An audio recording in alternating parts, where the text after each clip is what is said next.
Oke, selamat siang sahabat Cihos dimanapun berada. Mas terdengar suara saya? Ya, oke. Terdengar. Sahabat Cihos, hari ini kita akan melaksanakan hal talk dengan dokter yang luar biasa dari Ciputra Hospital Citraya Tangerang. Saya perkenalkan beliau Dokter Dian Paramitasari, spesialis mata. Betul, Dok? Halo, betul. Ya, oke, Dok. Hari ini kita akan membahas tentang bahaya bahaya glaukoma ya, Dok ya. Nah, Yuk. bahaya glaukoma ini memang glaukoma ini sekarang sedang apa penyebabnya, glaukoma itu seperti apa, mungkin nanti kita akan bahas banyak dengan Dokter Dian, spesialis mata. Untuk mengefektifkan waktu, maka saya akan serahkan kepada Dokter Dian untuk memaparkan materinya. Silakan, Dokter. Oke, saya aku mau share screen kali ya untuk slide-nya. Oke, kita mulai untuk membahas materinya dulu ya. Tentang seperti yang tadi udah disebutkan mengenai bahaya glaukoma. Si pencuri penglihatan nih glaukoma biasanya dibilangnya. Oke. Eh, nah, pertama kita bisa bahas dulu nih dari awal. Apakah itu glaukoma? Glaukoma itu yang disebut dengan glaukoma merupakan adanya suatu kerusakan di syaraf mata yang terjadi biasanya akibat adanya tekanan tinggi di dalam mata. Bisa dilihat nih di ilustrasi di layar. Mata kita kan bentuknya berbentuk seperti bola. Apabila ada tekanan yang tinggi di dalamnya, lama-kelamaan tekanan tersebut akan terus-menerus menekan ke syaraf mata, membuat syaraf mata kita kekurangan oksigen, lalu lama-kelamaan akan terjadi kerusakan di sana. Kita bisa melihatnya dengan melihat kepala syaraf mata atau bahasa medisnya optic nerve, saraf optik. Ini kita bisa lihat nih di layar. Apabila mata normal, seperti ini bentuknya, sehat, seperti donat ya. Namun pada pasien-pasien dengan glaukoma, lama-kelamaan sarafnya akan menjadi pucat gitu. Dan kalau misalnya kita lihat dari samping, ada cekungan atau apa ya, makin lama dia makin gerowong gitu bahasa awamnya. Akibat kerusakan yang terjadi tadi. Kenapa sih bisa terjadi nih glaukoma itu? Kenapa sih tekanan di dalam mata orang ini bisa meningkat? Jadi apa namanya, di dalam mata kita, terutama di bagian depan itu ada aliran cairan yang namanya aqueous humor atau humor aqueous. Nah, cairan ini terus-menerus diproduksi, lalu ada keluar juga dari mata. Jadi dia mengalir, diproduksi dan keluar terus-menerus dengan lancar harusnya.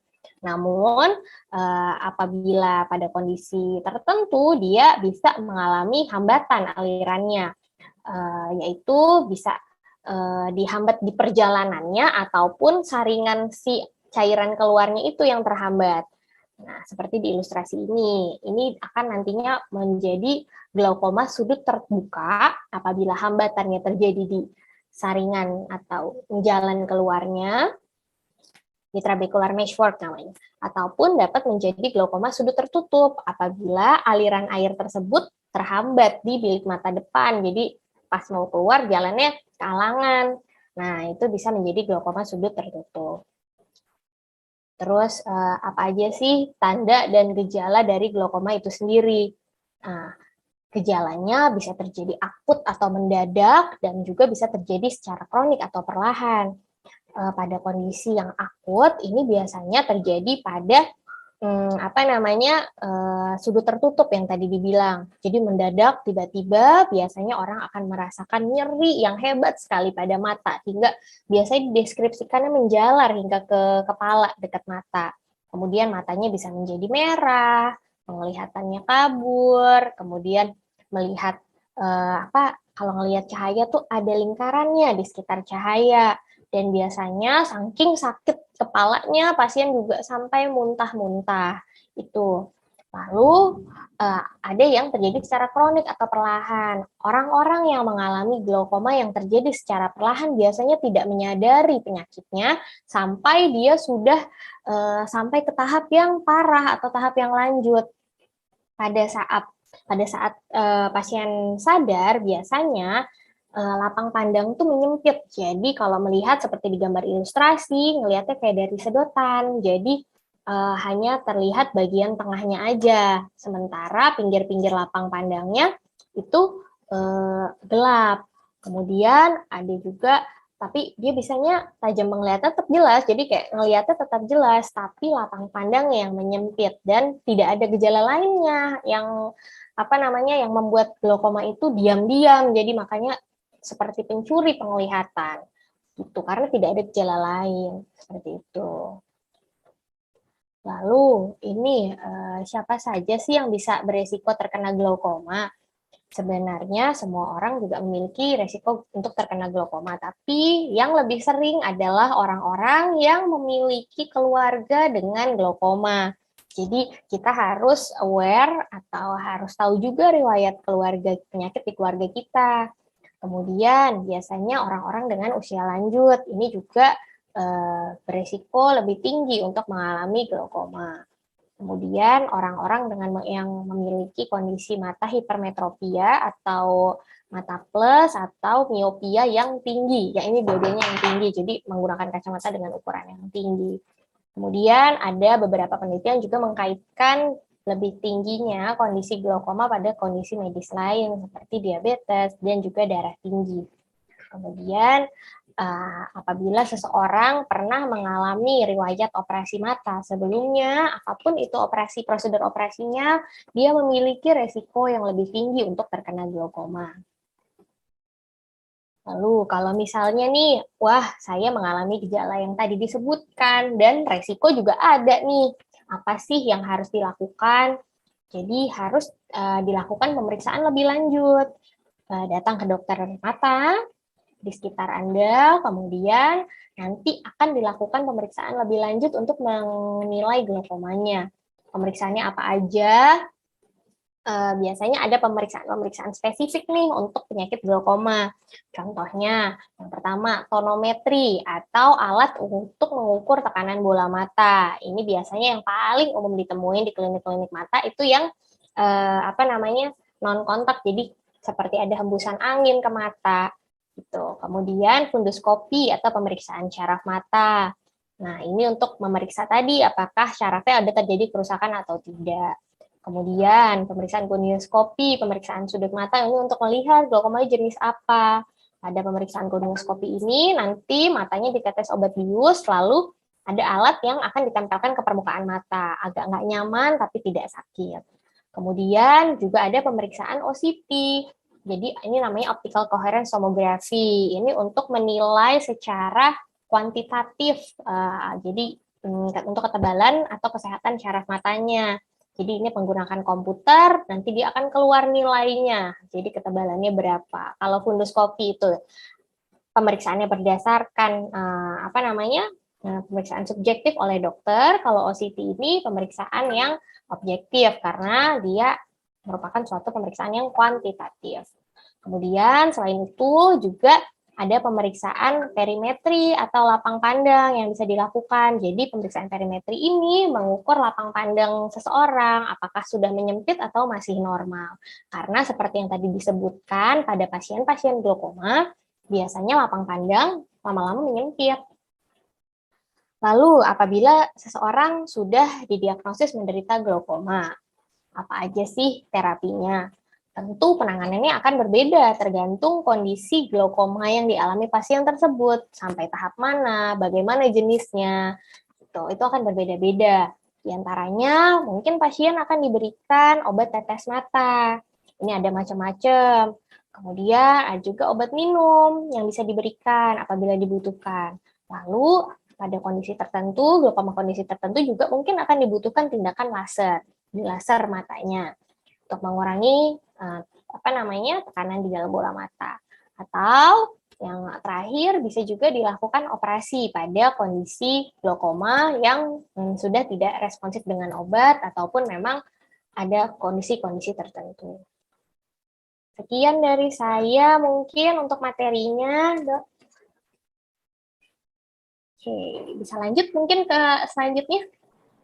Oke, Terima kasih Dokter Dian Ya, atas pemaparan materi mengenai glukoma. Di channel YouTube kita sudah ada beberapa pertanyaan. Mungkin nanti saya akan bacakan satu-satu ya dokter ya. Mungkin nanti satu pertanyaan langsung dijawab aja ya dok ya. boleh, boleh. Ya, oke. Pertanyaan pertama dari Double Gismam. Pertanyaannya, glukoma sering terjadi di usia berapa dok? Bagaimana untuk mendeteksinya? Oke dokter, silahkan boleh dijawab. Oke, kalau glaukoma sebenarnya bisa terjadi di usia berapa saja. Dari mulai anak-anak juga memang bisa terkena glaukoma yang bawaan.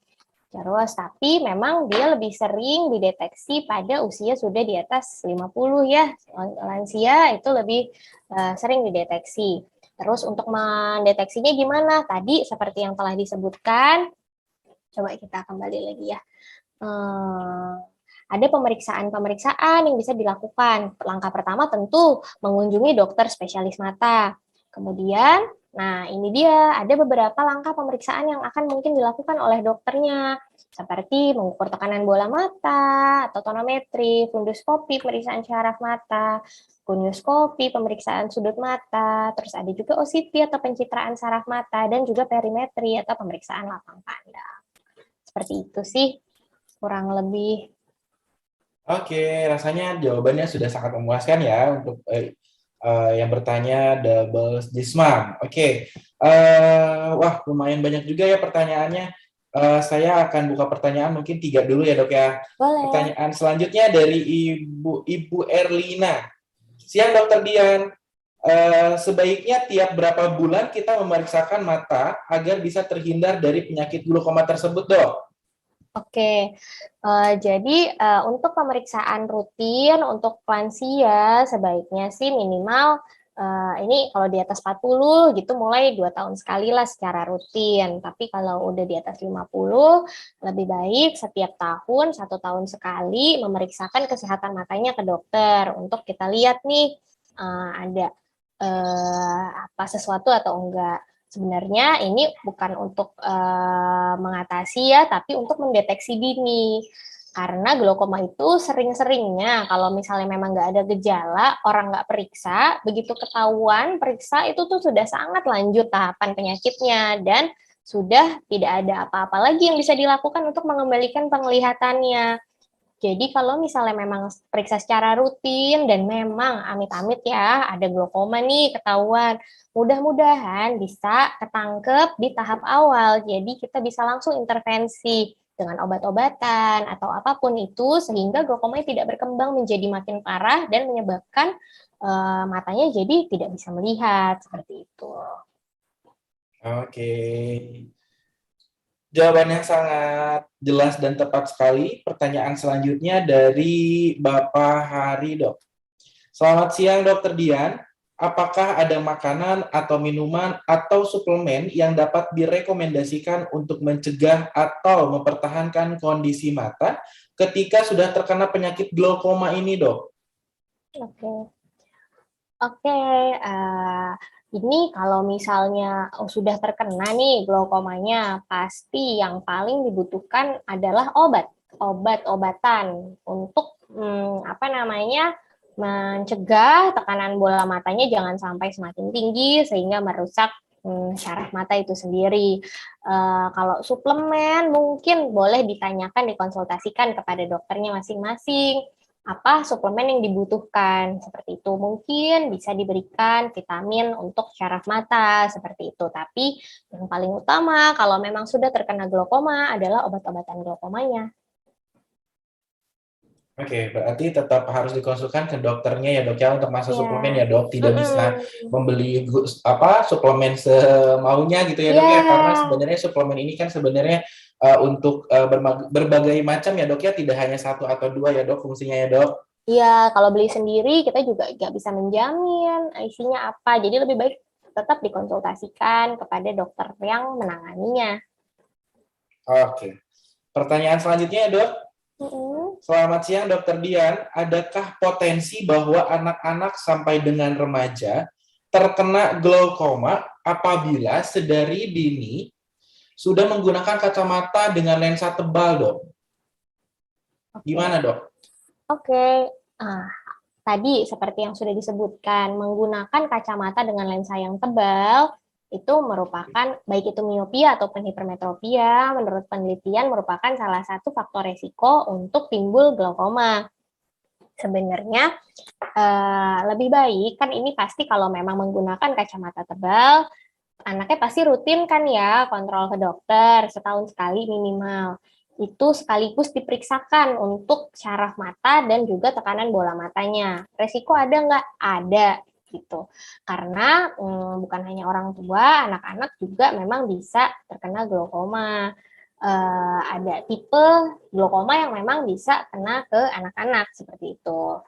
Ya, diperiksakan aja secara rutin sarannya. Oke, Dok. Ya. Dok, 2 pertanyaan terakhir ya, Dok. Karena tampaknya banyak sekali pertanyaan-pertanyaan yang mungkin sahabat si host juga tertarik dengan dengan teori-teori yang tadi dokter sudah sampaikan ya, apalagi dengan glaukoma ini ternyata anak-anak sampai usia dari anak sampai lansia ternyata bisa terjangkit glaukoma juga ya, Dok ya. Oke, pertanyaannya, Dok, apa katarak sama dengan glaukoma, Dok? Oke, beda. Katarak beda dengan glaukoma. Kalau katarak itu adanya kekeruhan di lensa di dalam mata kita. Kalau glaukoma tadi udah disebutin kan ya, jadi glaukoma itu merupakan kondisi kerusakan syaraf mata biasanya terjadi akibat tekanan di dalam bola mata yang tinggi. Jadi memang beda, itu 2 penyakit yang benar-benar berbeda. Tapi memang bisa terjadi secara bersamaan, dan bisa menjadi faktor resiko satu sama lainnya gitu. Orang katarak bisa menjadi ada glaukomanya, orang glaukoma juga lama-lama menjadi katarak juga bisa. Gitu. Jadi mereka adalah 2 penyakit yang berbeda tapi bisa terjadi bersama-sama. Oke, berarti katarak sama glaukoma itu penyakitnya berbeda ya, Dok ya. Tetapi bisa dua-duanya bisa terjadi bersama-sama ya, Dok ya. Intinya seperti itu ya, Dok ya. Oke, pertanyaan terakhir mungkin ya, Dok, dari Ibu atau Bapak Asna. Selamat siang, Dokter. Banyak pengobatan tradisional yang menawarkan penyembuhan glaukoma tanpa operasi, melainkan hanya menggunakan ramuan herbal. Apakah ini malah berbahaya ketimbang sembuh? Nah, ini pertanyaannya bagus sekali, Dok.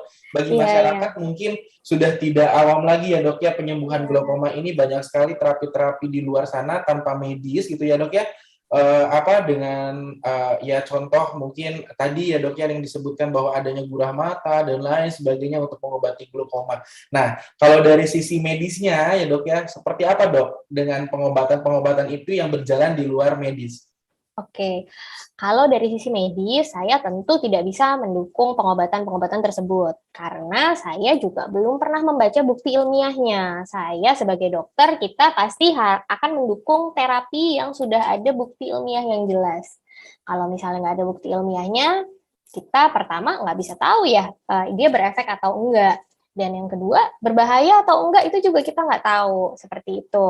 Yang jelas, kalau herbal ya katanya ya, kalau apapun yang herbal, maksudnya dari tumbuhan dan di kontak ke mata gitu ya, entah ditetes atau di apa, pokoknya kontak dengan permukaan mata, apapun itu memiliki resiko untuk malah menjadi sumber penyakit gitu. Mata kita kalau kena daun aja gitu ya, itu bisa jadi sumber penyakit gitu, nggak sengaja padahal. Apalagi ini sesuatu yang dari tumbuhan misalnya di kontak dengan sengaja ke permukaan mata, itu bisa menjadi resiko timbulnya penyakit lain gitu. Bukannya mengobati glaukomanya, takutnya bikin misalnya ulkus kornea gitu ya, atau ada infeksi di permukaan matanya gitu. Oke, Dokter. Jadi intinya pengobatan tradisional yang di luar sana kalau dari segi medis mungkin tidak sangat mendukung ya, Dok ya, karena sebenarnya itu bisa memperberat kondisi dari pasiennya, kemudian bisa justru malah glaukoma ini yang harusnya bisa disembuhkan akhirnya tidak bisa disembuhkan ya, Dok ya. Mungkin ada tambahan, Dokter, pesan untuk teman-teman atau sahabat C-Host masyarakat di luar sana mengenai glaukoma ini, ada masukan, Dokter? Silakan, Dokter, mungkin untuk kalimat terakhir. Oke, mungkin apa ya untuk terakhir, glaukoma ini bisa terjadi diam-diam, bisa nggak ketahuan. Oleh karena itu, pemeriksaan mata secara rutin merupakan suatu hal yang penting agar kita bisa mendeteksi dini apabila ada glaukoma. Jadi, kondisi mata tidak terlanjur berlanjut hingga mencapai stadium yang parah. Seperti itu sih. Luar biasa sekali dokter, terima kasih banyak dokter Dian spesialis mata sudah memberikan ilmunya kepada kita semua, kepada sahabat Cihos. Dokter, terima kasih dokter, dokter boleh live di Zoom-nya dan di YouTube-nya dokter. Terima kasih banyak dokter. Terima kasih. Semoga ilmunya bisa bermanfaat buat kita semuanya dokter ya. Ya.